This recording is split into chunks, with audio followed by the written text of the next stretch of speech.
Imagine a string of emeralds strewn across the equator, kissed by the sun and caressed by turquoise waters. This is Indonesia, an archipelago nation of over 17,000 islands where time seems to dance to the rhythm of the waves. Its story begins long before recorded history, whispered on the winds that carry the scent of cloves and nutmeg. The first settlers, intrepid explorers from mainland Asia, arrived in outrigger canoes navigating by the stars. They were drawn to these volcanic islands, fertile and teeming with life. They came in waves, each contributing to the rich tapestry of cultures and languages that make up Indonesia today. These early inhabitants, skilled hunters and gatherers, made their homes in caves and along the coasts. They left behind traces of their existence in ancient cave paintings, silent witnesses to the dawn of human presence in this island paradise. Theirs is a legacy woven into the very fabric of Indonesia, a reminder of the enduring connection between the land and its people. As centuries passed, the early settlements grew into sophisticated societies. Trade winds brought new ideas and technologies from across the seas. The Indonesians, skilled sailors and navigators, embarked on their own voyages, establishing maritime trade routes that spanned the Indian Ocean. These voyages led to the rise of powerful maritime empires. Kingdoms like Sriwijaya, centered in Sumatra, flourished on the lucrative spice trade. Sriwijaya, with its mighty navy, controlled the Strait of Malacca, a vital choke point for trade between China and India.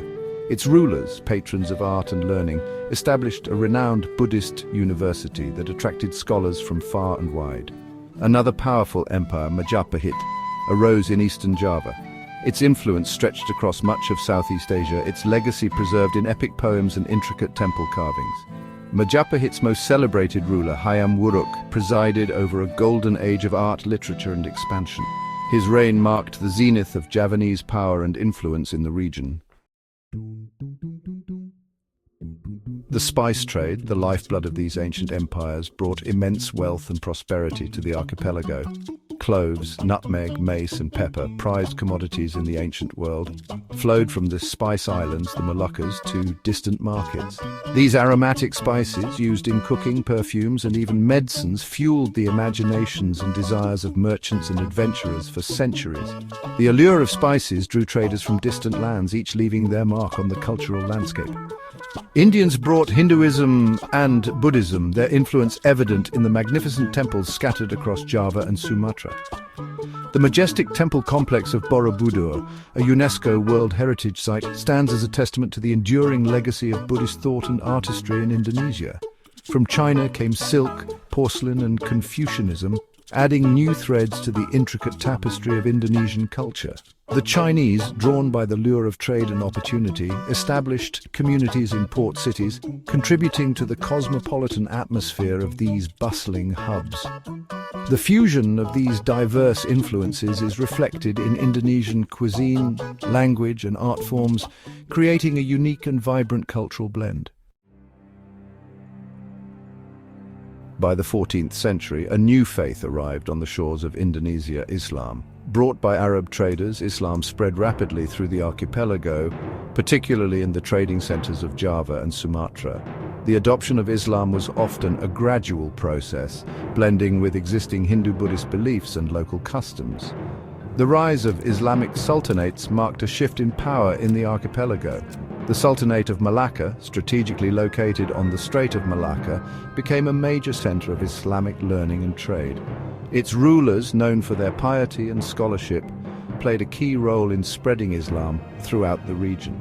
The arrival of Islam did not erase the older faiths. Instead, a unique form of religious syncretism emerged, with elements of Hinduism, Buddhism and Islam coexisting and intermingling. This tolerance and respect for different belief systems continue to characterize Indonesian society today, making it a model of religious harmony in the world.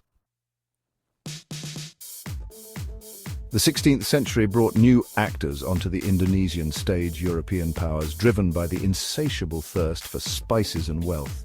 The Portuguese were the first to arrive, establishing a foothold in the Moluccas, the source of the coveted cloves. Their presence, however, was short-lived, challenged by the arrival of the Dutch and the English. The Dutch, through the Dutch East India Company, or VOC, gradually gained control over most of the archipelago.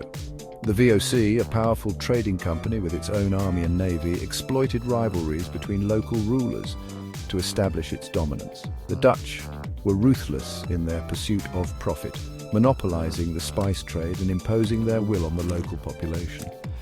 The Dutch East Indies, as Indonesia came to be known, became a cash cow for the Netherlands.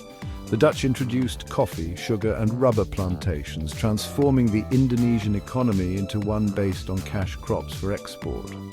This period also saw the introduction of a rigid social hierarchy, with Europeans at the top and Indonesians relegated to the lower rungs. Under the shadow of the Dutch East Indies.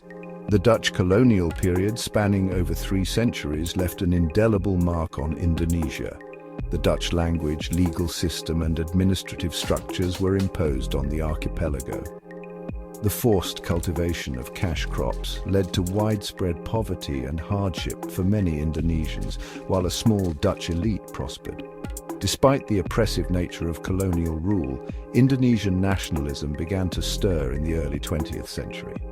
Inspired by nationalist movements in other parts of Asia, Indonesian intellectuals, writers and activists began to challenge Dutch rule. They demanded greater autonomy, improved living conditions and ultimately independence.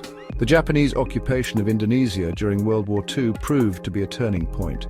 The Japanese, eager to secure Indonesian resources for their war effort, promised independence in exchange for cooperation. This promise, though ultimately unfulfilled, ignited the flames of nationalism and fueled the desire for self-determination. A nation awakens, the call for Merdeka. As World War II drew to a close, Indonesia's yearning for independence reached a fever pitch. On August 17, 1945, just days after the Japanese surrender, Sukarno, a charismatic nationalist leader, proclaimed Indonesia's independence. The declaration, read in front of Sukarno's modest house in Jakarta, ignited a wave of euphoria and hope across the archipelago. The Dutch, however, were unwilling to relinquish their prized colony so easily. A bloody struggle for independence ensued, lasting for 4 years. Indonesian fighters, poorly armed but determined, waged a guerrilla war against Dutch forces. The conflict, marked by brutality and hardship on both sides, captured international attention and garnered sympathy for the Indonesian cause. Finally, in December 1949, under international pressure and facing mounting losses, the Dutch formally recognized Indonesia's independence. The long and arduous struggle had come to an end, giving birth to a new nation, eager to chart its own destiny. The dawn of independence. The early years of independence were marked by challenges. The fledgling nation grappled with poverty, illiteracy, and political instability. Sukarno, elected as Indonesia's first president, sought to unify the diverse archipelago and establish Indonesia's place on the world stage. Sukarno's vision for Indonesia was one of a strong, independent nation, free from foreign interference. He adopted a policy of guided democracy, concentrating power in his own hands and promoting a national identity based on the principles of Pancasila, the 5 principles of Indonesian nationhood. Sukarno's rule, however, was not without its critics. His economic policies led to hyperinflation and hardship, while his authoritarian tendencies raised concerns about the future of democracy in Indonesia. In the mid-1960s, a failed coup attempt plunged the country into political turmoil, paving the way for a new era in Indonesian politics. Indonesia today, a tapestry of diversity and beauty. Today, Indonesia stands as the world's largest archipelago nation, a vibrant democracy home to over 270 million people. It has emerged as a major regional power, playing an increasingly important role in Southeast Asian affairs and on the global stage. Indonesia's journey since independence has been one of remarkable transformation. Despite facing numerous challenges, including economic crises, natural disasters, and separatist movements, Indonesia has made significant progress in improving the lives of its people. Poverty rates have declined dramatically, literacy rates have soared, and a thriving middle class has emerged. Indonesia's greatest strength lies in its people and their remarkable diversity. Home to over 300 ethnic groups, speaking over 700 languages, Indonesia is a melting pot of cultures, traditions, and beliefs. From the bustling streets of Jakarta to the tranquil rice paddies of Bali, Indonesia offers a kaleidoscope of experiences, inviting visitors to explore its timeless beauty and discover the warmth of its people.